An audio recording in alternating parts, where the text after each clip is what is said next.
I'm not doing this live. I'm careful, and experience tells me that it's best just to say what I need to say here and post it with a few links. A lot's happened over the past couple of weeks. It's been brutal. That's why I look like this. That's why my face looks a little saggy. I have taken hit after hit for dogs, and I'm okay with that. It's what I do. Animals have taken far too many hits already.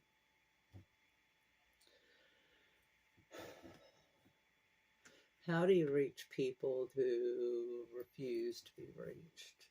I don't know how to make people understand that handing out intact dogs in the name of rescue is not rescue. You know, I don't want to be the rescue police. My friends don't want to be the rescue police. We want to help animals. We want to do what we're best at doing. I mean, my thing is hands-on with animals. You know, I can take a train wreck dog and make them shine.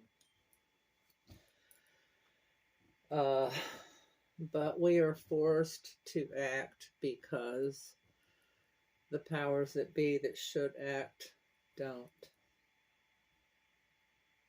And I'm tired of seeing good people sell cupcakes to pay for parvo puppies, while scammers are going to concerts and doing live videos and raking in donations. You know, Skaggs is going to concerts and doing road trips, and you know, we've got one that's been ordered no contact with animals, and we've handed proof after proof after proof over that she's with animals, and it's ignored. And you know, it's old. It's old. But if you're selling intact animals for $25, you're the problem. You are the problem. And stop comparing yourself to an open intake county shelter. That's two totally different things. Until you have seen with your own eyes and been on both sides of the fence, until you have seen what goes on in sheltering and what goes on in rescue and what goes on in the la-la land in between, STFU. Okay, you don't know what's really happening in the shelters unless you're there living it and seeing it. You know, if you don't like what's going on at your shelter, I've said it 1,000 times, change it. Go to your fiscal court meetings, make suggestions, do something to affect positive change besides sitting on your Facebook and railing about how horrible your shelter is because they euthanized a dangerous dog. I mean, really?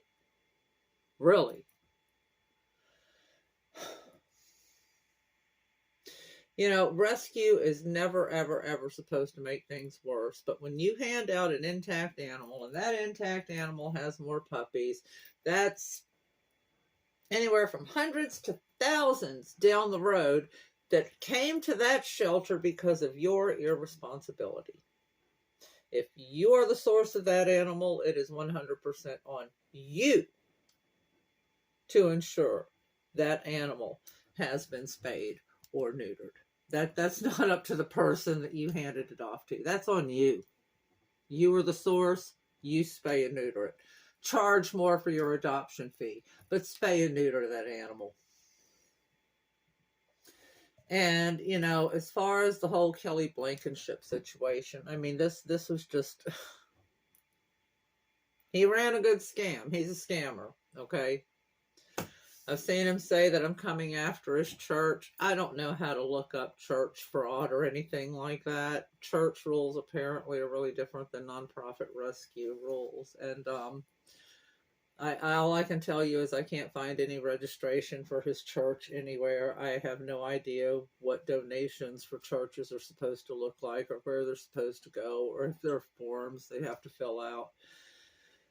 But I can't find anything on his church, so someone else might want to look at that. I'm concerned with the animals and the rescue. But he started 2 second chance rescues. Both of them failed.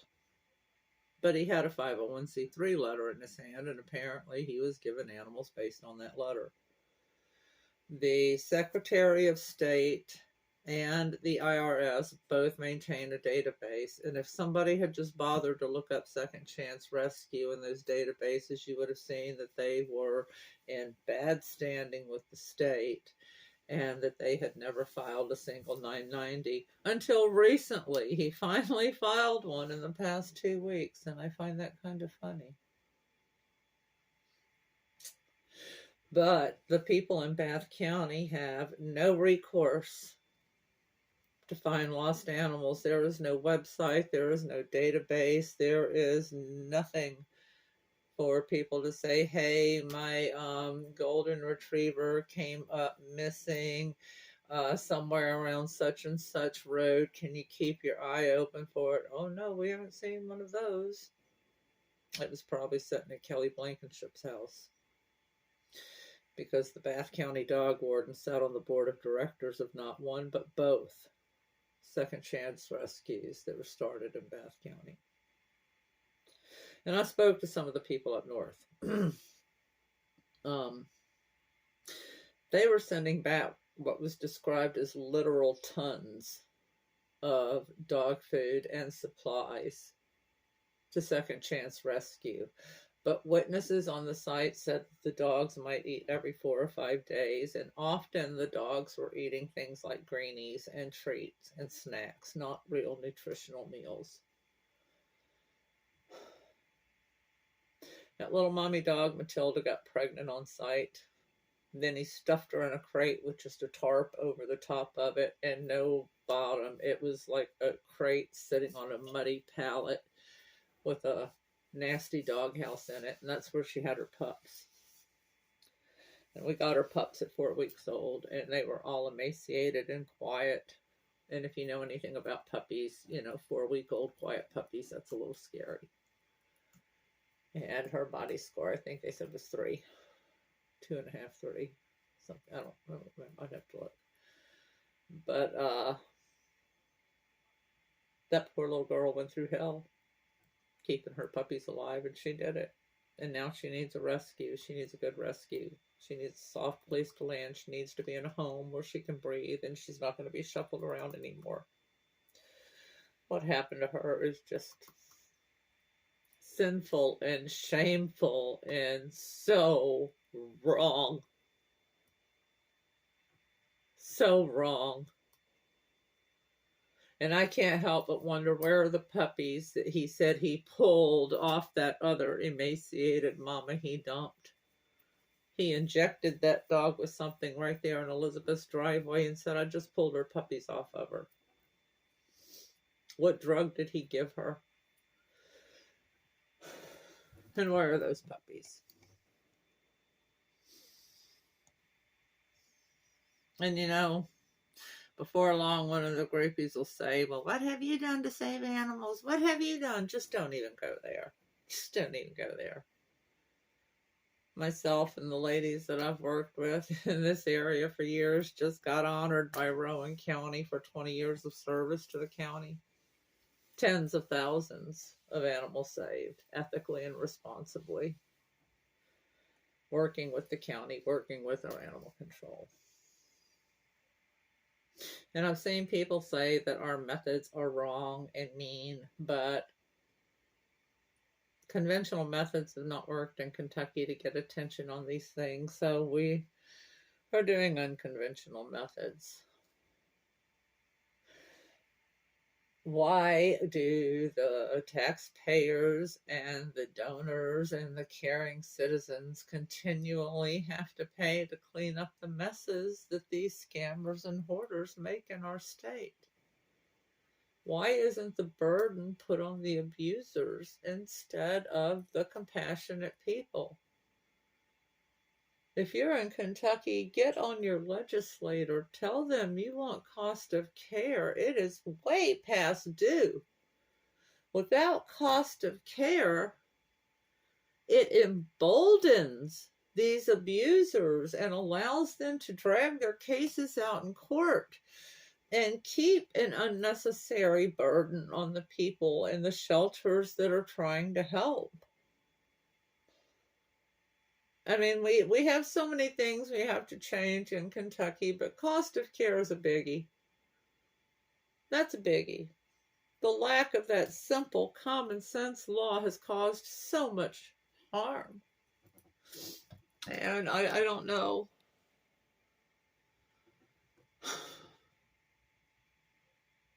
Thank God for the donors, otherwise these dogs would have no resources. These cats and dogs coming from these hoarder houses would just have to be euthanized. There would be no other resource without those donors and caring people. Right now, I've got a lot of animals. I've got 22 animals, and I need vet money. I need vet care for them. I need rescues to pull them. It's an all hands on deck situation. And like I said, I do have another announcement coming in a few days. It's a good thing. But right now, in the immediate, I need to get the word out there that we need donations to care for the 22 animals we got from Kelly Blankenship.